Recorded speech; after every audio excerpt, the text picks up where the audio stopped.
पाकिस्तानने चीनच्या सांगण्यावरून अमेरिका आणि इराणचं युद्ध थांबवण्यासाठी पुढाकार घेतला आणि जगभरात स्वतःची पाठ थोपटून घेतली।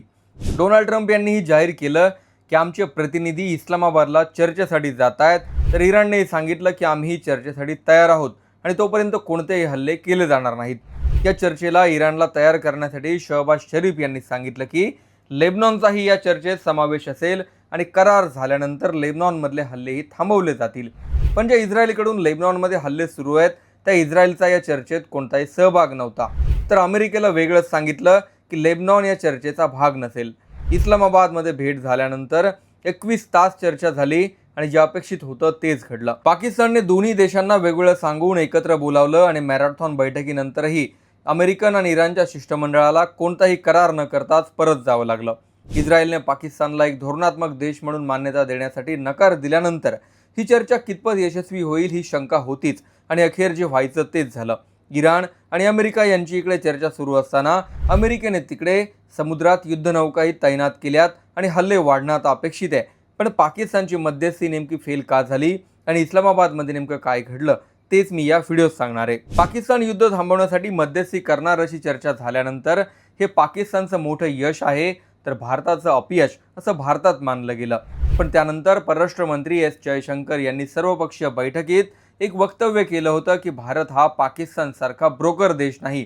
एस जयशंकर यांच्या वक्तव्याचा अर्थ आणि आकलन असं होतं की हे युद्ध थांबवण्यासाठी भारताने मध्यस्थी करावी अशी परिस्थिती सध्या नाही। जोपर्यंत इस्रायल चर्चेत नसेल तोपर्यंत युद्ध थांबणार नाही आणि इस्रायल पाकिस्तानची मध्यस्थी कधीही मान्य करणार नाही। अखेर जे व्हायचं तेच झालं आणि मध्यस्थी फेल गेल्यामुळे इस्लामाबादमधून दोन्ही शिष्टमंडळ रिकाम्या हाती परत गेले।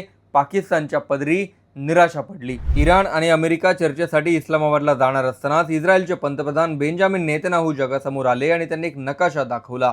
त्यात सांगितलं की इस्रायलला धोके शेजारच्या देशातून नेमके कुठून आहेत। इराण आणि मित्र देशातल्या वेगवेगळ्या दहशतवादी संघटना अजूनही कार्यरत आहेत आणि त्या संपवल्याशिवाय इस्रायलचा धोका कमी होणार नाही असं नेतन्याहू म्हणाले। त्यांनी हे सांगितलं होतं की आतापर्यंत इराणमध्ये अणुबॉम्बवर काम करणारे 20 शास्त्रज्ञ आम्ही मारण्यात यशस्वी झालोय आणि आता इराण अणुबॉम्ब बनवू शकत नाही याची खात्री झाली आहे। पण तरीही शेजारचे धोके संपलेले नाहीत। या परिस्थितीत युद्धविराम होणार नाही हे स्पष्ट होतं। तरीही पाकिस्तानने जगाला आशा दाखवली आणि दोन्ही देशांची दिशाभूल करून शिष्टमंडळ बोलवून घेतलं। यात इराणचा मुद्दा सर्वाधिक महत्त्वाचा होता, तो लेबनॉनचा। इस्रायलने शेजारच्या लेबनॉनमध्ये एवढं भयंकर युद्ध सुरू केलंय की तिथल्या लोकांना अन्न आणि पाण्यासाठीही कष्ट करावे लागतात। एक फोटो नुकताच समोर आला होता ज्यात एक धान्याचा ट्रक लेबनॉनमध्ये येतो आणि धान्य घेण्यासाठी लोक हातात मिळेल ते घेऊन गर्दी करतात।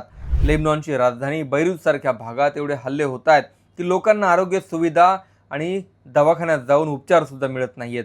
इराणला मदत करण्यासाठी लेबनॉनमधून हिजबुल्ला ही संघटना काम करते आणि हिजबुल्लाला संपवण्यासाठी इस्रायलचे हे हल्ले सुरू आहेत। इस्रायलने गेल्या 3 वर्षात हिजबुल्लाचे अनेक टॉप कमांडर मारलेत, पण इराणकडून मिळणाऱ्या पाठिंब्यामुळे ही संघटना आजही पाय रोवून उभा आहे। लेबनॉनमधील जनजीवन सुरळीत करण्याचा मुद्दा जेव्हा इराणने मांडला तेव्हा अमेरिकेकडे त्याचं कोणतंही उत्तर नव्हतं, कारण पाकिस्तानने अमेरिकेला लेबनॉनचा मुद्दा असेल हे सांगितलंच नव्हतं। कारण लेबनॉनवर चर्चा करण्यासाठी या शिष्टमंडळात इस्रायलचे प्रतिनिधी आवश्यक होते। लेबनॉन मुद्दा फिसकटल्यानंतर अणु कार्यक्रमाचा मुद्दा हा या तणावाचा केंद्रबिंदू राहिला।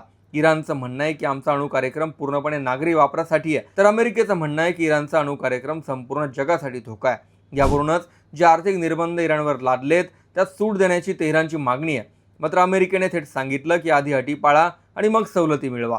अमेरिकेकडून यात उपराष्ट्राध्यक्ष JD व्हान्स चर्चा करत होते, तर इराणकडून संसदेचे अध्यक्ष प्रतिनिधी होते। इराण आणि अमेरिका यांच्यात सगळ्यात महत्त्वाचं म्हणजे एकमेकांवर विश्वासाचा अभाव आहे आणि यावेळीही तेच दिसून आलं। अमेरिका आधी अटी पाळा यावर ठाम आहे आणि त्यात कोणतीही तडजोड करायला तयार नाही, तर इराण हल्ले थांबवणं, युद्धात झालेल्या नुकसानीची भरपाई अशा गोष्टींवर ठाम आहे। स्ट्रेट ऑफ हॉर्मुझ तातडीने खुला करण्यासाठीही इराणला अडचणी येत आहेत, कारण समुद्रात जे सुरुंग पेरून ठेवले होते ते आता सापडत नाहीयेत आणि ते शोधल्याशिवाय एकही जहाज या सामुद्रधुनीतून जाऊ शकत नाही।